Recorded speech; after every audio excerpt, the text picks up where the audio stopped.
आज की मेरी ज़बरदस्त वीडियो उन बहनों की परेशानी के मुतालिक है जो घर में काफ़ी परेशान रहती हैं और सोचती हैं कि हम किस तरीके से अपनी फैमिली का सहारा बने और काम करके अच्छी खासी इनकम कमा सकें। तो आज की मेरी वीडियो उनकी परेशानी का बेहतरीन हल है, जब वो कमा कर और घर में ही रहकर अपनी कमालात दिखाएंगी और इस तरह की बेकार कुतरन को काम में लाते हुए ऐसे ऐसे जौहर दिखाएंगी जो कि उनके काम भी आएंगे और उनकी फैमिली की आमदन का ज़रिया भी होंगे। तो बिस्मिल्लाहिर्रहमानिर्रहीम, अस्सलाम वालेकुम।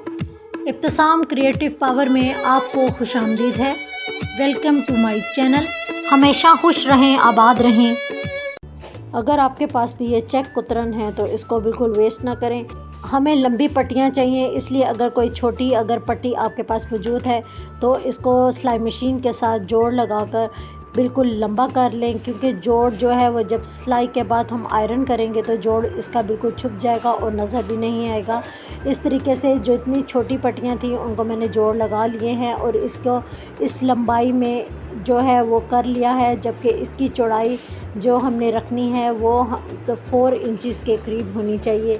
तो 4 इंचेस के करीब तमाम पट्टियों की चौड़ाई है और जो मैंने चिप्स बुकरम ली है उसकी चौड़ाई 21 इंचेस है और इसकी जो ऊंचाई है वो तकरीबन 12 इंचेस के करीब है।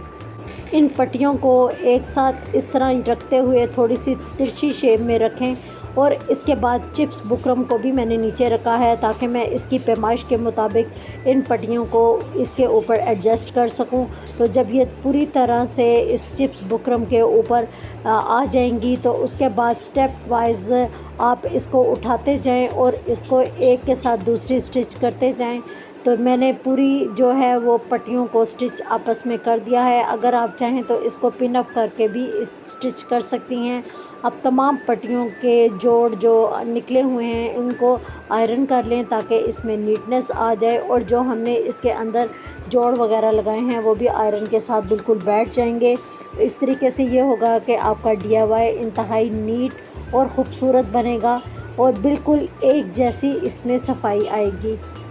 अब जो चिप्स बुकरम है वो नीचे रखें और रखने के बाद जितनी पट्टियों की आपने लाइनें स्टिच की हैं वो इसके ऊपर रखने के बाद इसको दोबारा से आयरन कर लें।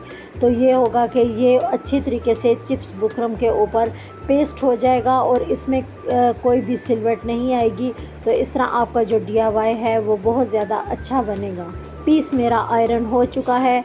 अब इसको उल्टा करने पर आप देख सकते हैं कि चिप्स बुकरम वाला हिस्सा और जो एक्स्ट्रा जो कपड़े वाला हिस्सा है वो अलग नज़र आ रहा है। तो इसको सीज़र की मदद से एक्स्ट्रा हिस्से को कट कर लें। तो चिप्स बुकरम का ऑलरेडी हिस्सा आपके पास जो मौजूद है उसको सीधा करने पर अपना DIY हम तैयार करेंगे। चिप्स बुकरम के लंबे वाले हिस्से को हम एज इट इज़ ही छोड़ेंगे, लेकिन मगज़ी के लिए जो हम 12 इंचेस के छोटे एजेस हैं उनके लिए हम मगज़ी तैयार करेंगे।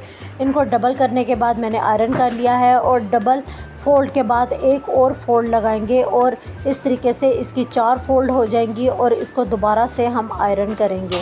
इस तरह अकॉर्डिंग टू साइज़ हमारी जो मगज़ी है वो अच्छे तरीके से तैयार होगी, क्योंकि इसके जो एजेस हैं वो अंदर की तरफ टर्न हो जाएंगे। जिस तरह हम एक शर्ट के ऊपर पट्टी लगाते हैं सेम उसी तरीके से हम इसके एजेस को ऊपर रखते हुए पट्टी के नीचे वाले हिस्से को अंदर की तरफ रखेंगे और ऊपर वाले हिस्से को भी अंदर की तरफ रख के सेंटर में हम इसकी सिलाई लगा देंगे। जिस तरह आप देख रहे हैं कि मैंने जो इसका चिप्स बुकरम वाला हिस्सा है वो अंदर की तरफ रखा है और जो टर्न वाला हिस्सा है वो नीचे की तरफ और ऊपर वाला हिस्से को भी मैंने टर्न करके सिर्फ एक ही सिलाई में इसकी मगज़ी को मुकम्मल कर लिया है। इसी तरीके से ही हम दोनों एजेस पर मगज़ी को लगा देंगे। छोटे वाले जो हिस्से हैं उन पर हमारी मगज़ी लग चुकी है और अब एक ज़िप लेंगे और ज़िप के रनर को हम बाहर की तरफ निकाल लेंगे और ज़िप को हम खोल देंगे।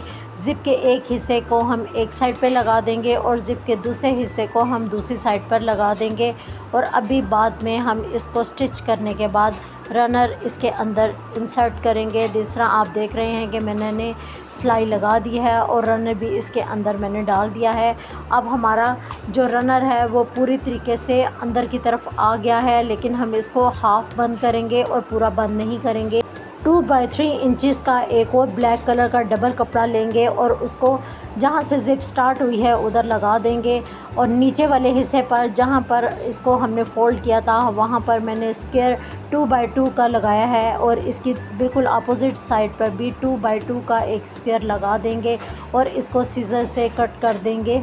स्क्वायर के ऊपर वाले जो हिस्से हैं उन पर भी सीधी सिलाइयाँ लगा देंगे और इस तरीके से जो स्क्वायर हिस्से हैं उनको हम खोलेंगे और उसको भी हम सिलाई लगा देंगे। और जो हमने इसके हैंडल तैयार किए थे उन हैंडल को मैंने सीधा कर लिया है और सीधा करने के बाद आप इसमें स्टिक का सहारा भी ले सकती हैं। दोबारा ऊपर टॉप स्टिच लगाकर हम हैंडल अपने तैयार कर लेंगे। चाहे तो आप इसमें भी चिप्स बुकरम रख कर इसको ऊपर टॉप स्टिच लगा सकती हैं। अब मेरा जो पाउच बैग है वो बिल्कुल रेडी हो चुका है। मैंने सिर्फ हैंडल पहले इसलिए नहीं लगाए थे कि मैं आपको बता सकूं कि हम इसको एज़ इट इज़ इसी तरीके से भी यूज़ कर सकते हैं। आप इसमें अपनी ज्वेलरी रख सकती हैं, मेडिसिन रख सकती हैं। इसके अलावा मेकअप के लिए भी इस पाउच का इस्तेमाल कर सकती हैं या किचन में आप टिफ़िन वगैरह के लिए भी इसको यूज़ कर सकती हैं। और अगर हैंडल लगाने हैं तो इसको हल्का सा उधेड़ने के बाद हैंडल को इसके अंदर रखने के बाद अब मैं सिलाई लगा दूंगी। तो देखें मेरे हैंडल भी इसके साथ लग जाएंगे। पहले मेरा इरादा हैंडल लगाने का नहीं था, मेरे पास ये छोटे से क्लिप स्टोन्स वाले पड़े हुए थे। इसको भी मैंने सोचा कि इसके ऊपर रख कर मज़ीद और ब्यूटीफाई कर लें तो हमारा ये बिल्कुल ख़ूबसूरत सा हैंड बैग तैयार हो चुका है।